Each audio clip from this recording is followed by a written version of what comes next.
ว่ะจัดไป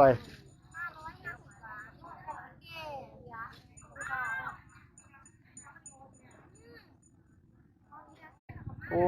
ยเม่นเฮ็ดอีหยังล่ะเนาะแนวนี้เนาะเฮ็ดปวกหยังเนาะเขาเอิ้นเฮ็ดปวกหยังคือดอกขาวๆแนวนี้เนาะเฮ็ดปวกขาวแล้วว่ะเฮ็ดปวกขาวเอ้ามาสวยมาเพ่นก็ยังมีคือเก่าเด้อครับตอนนี้5 โมงกว่าจะเที่ยงแล้วครับจะเที่ยงแล้วโอ้ยมันโปรดไปโอ้ยผู้มาเฮ็ดปวกก็ซื้อเฮ็ดปวกผู้มาเฮ็ดพอก็ซื้อเฮ็ดพอให้ถูกครับขายถูกจริงๆเอาเบิ่ง2 โล2 โล2 โลละ50 บาทเอาเบิ้ลเป็นยังพี่เอายางมา3 กิโลโอ้ย3 โลสมมติ3กินผู้เดียวกินผู้เดียวมาตอนพี่ตอนน้องอะไร โอ้ ว่าย ขายผิดเย้ยเราขายสิเราจะเสียให้เมื่อตอนที่ตอนน้อง50 บาท50 บาทจัดไปแม่เอาแม่โลละ50 บาทเพราะอะไรอ้าว2 โลแล้ววะ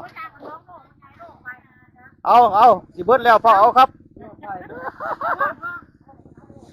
เอาภาพบรรยากาศช่องตะอูเอาเดินทางมาหอดมาถึงนะครับช่องตะอูนี่ครับภาพบรรยากาศก็จะเป็นแบบนี้ล่ะนี่พี่น้องประชาชนเดินทางมาเมื่อนี้สวยแห้งโมโหว่าสินค้าจะยั่งพอได้ซื้ออยู่บ่พิจารณาบ่มีเงินคนละ จะไปเว้าที่จะไปเว้าว่าสินค้าสิบ่มีถามว่าเงินมีบ่ว่าซั่นย่างคือกันเด้อครับผู้ย่างก็ย่างคือกันผู้ย่างก็ย่างคือกันเอาผู้อยากขี่รถก็ขี่ครับผู้อยากขี่รถก็ขี่เอาผู้มักย่างก็ย่างนี่ครับได้หลากได้หลายเด้อครับหลากหลายคนก็ได้แนวอยู่แนวกินเออเฮ็ดพอเออโอ้ยเป็นเฮ็ดพอเป็นยาสูบนี่แหละครับรถซาเล้งมอเตอร์ไซค์รถโดยสารเด้อครับผู้ใดขานยางขี่ครับเจ้าละ23 คน3 คนก็20 บาทก็ถือคนละบ่กี่บาทหรอกครับอืมพี่น้องประชาชนเนาะเดินทางมาซื้อสิ่งซื้อของก็ทยอยพากันเมื่อนี่นะครับภาพบรรยากาศช่องตาอูเมืองสุกุมาประเทศสปป.ลาวอืมภาพบรรยากาศตลาดนัดช่องตาอูโอ้ยอย่างน้อทางนี้เนาะไม่รู้อะไรโมโหว่าอีหยังเกือบปูดเอ้ามีหอดเกือบปูดเขาเพิ่นมาขายเกือบปูดมาซื้อเกือบปูดอ่าโอ้ยเครื่องใส่ไม้ซอยแนวอยู่แนวกินอืมเรายาปลาปิ่งกันนะหมักนัดหมักเขืออืมพริกหอมอืมอ่า1 2 3 4ด้วยครับอ้าวจัดไปขนาดเลยโอ้ย3 หล่อเออจัดไปแบบหลายบ่าเป็น3 หล่อถูกเลขหาหยังขายอีหยังเนาะ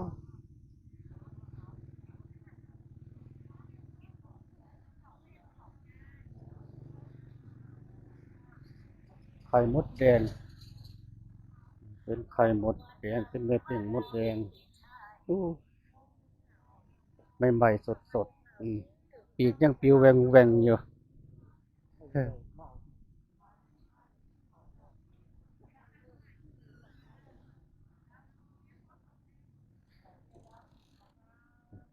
เป็นแนวอยู่แนวกินหมวกเกือบอู้สารพัดอย่างครับของใส่ของสอยข้างในครับเป็นพวก ม่องตะกายดักปูดักปลา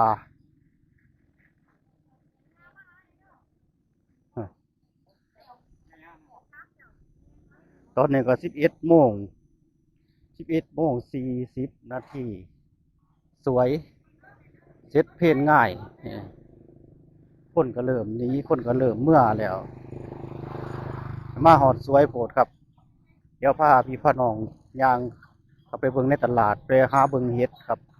เบิ่งเห็ดละโงูเห็ดพอหรือว่ามีเห็ดอีหยังแหน่ก็บ่ฮู้คือกันไปเบิ่งนํกันครับ ข้างในไปเบิ่งนํกันนี่ภาพบรรยากาศส่องตะอูก็จะเห็นภาพบรรยากาศแบบนี้แหล้วครับจะเห็นภาพบรรยากาศแบบนี้มีบักกูอย่างคือกันนะครับกระติกนอกกระติกน้ำภาพบรรยากาศรถ3 ล้อนี่นะครับคันถ้าผู้ใดเคยมาส่องตะอูก็จะเห็นภาพบรรยากาศแบบนี้นะครับ นี่คือช่องตะอู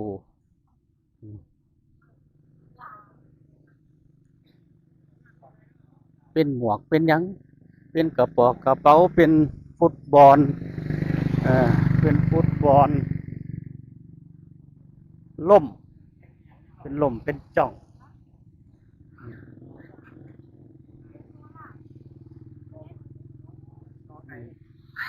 อืม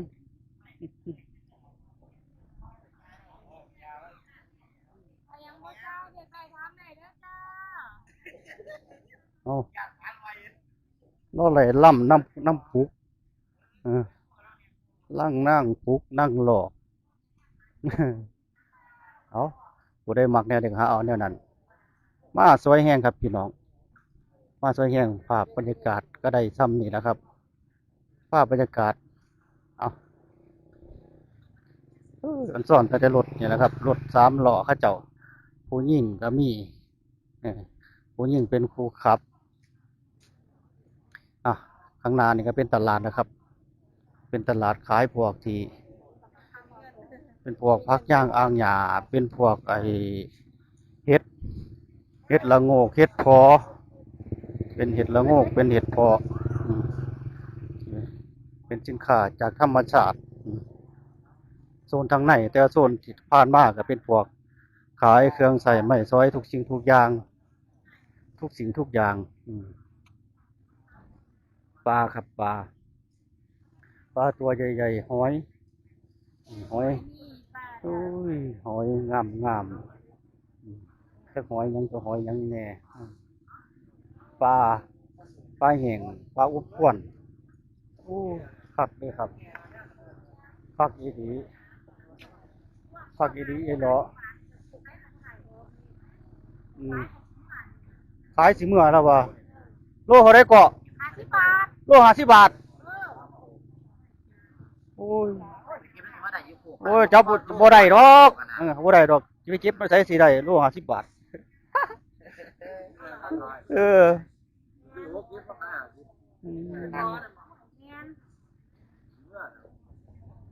กุ้งน้ำของเขา2 โลบอลมันก็หลายนะ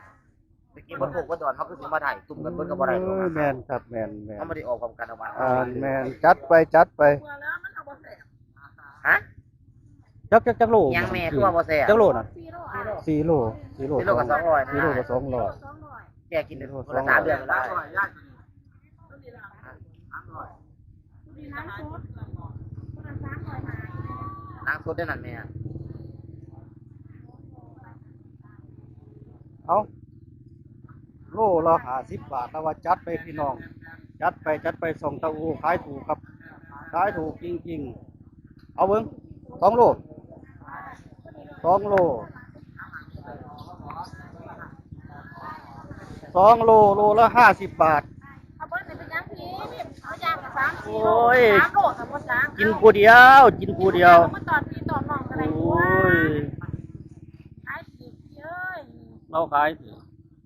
แล้วยังเสียให้เมื่อตอนที่ตอนน้อง50 บาท50 บาทจัดไปแม่เอาแม่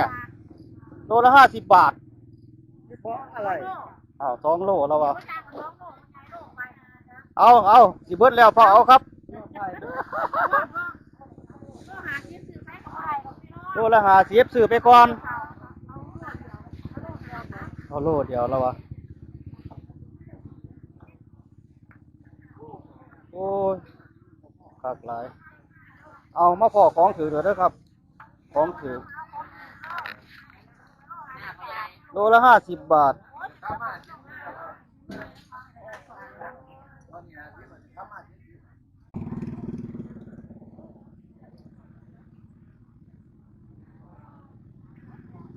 เอา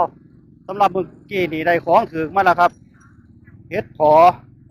โลละ50 บาทแล้วว่าเฮ็ดไปเฮ็ดมาจักแม่นว่าโลหรือเป็นหยังไห้จัดให้เลยครับโอ้ยแม่นเฮ็ดอีหยังล่ะเนาะแนวนี้เนาะเฮ็ดปวกหยังเนาะเขาเอิ้นเฮ็ดปวกหยังคือดอกขาวๆแนวนี้เนาะเฮ็ดปวกขาวแล้วว่ะเฮ็ดปวกขาวเอ้ามาสวยมาเพ่นก็ยังมีคือเก่าเด้อครับ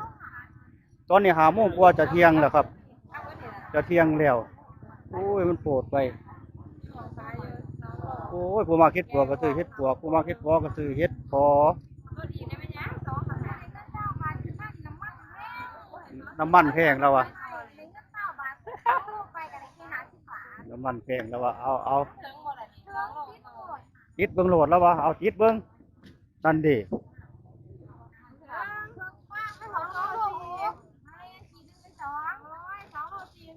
เอออืมเอาโอ้นี่นะครับของเสียบอยู่น้ำพุมักกันว่ะจัดไป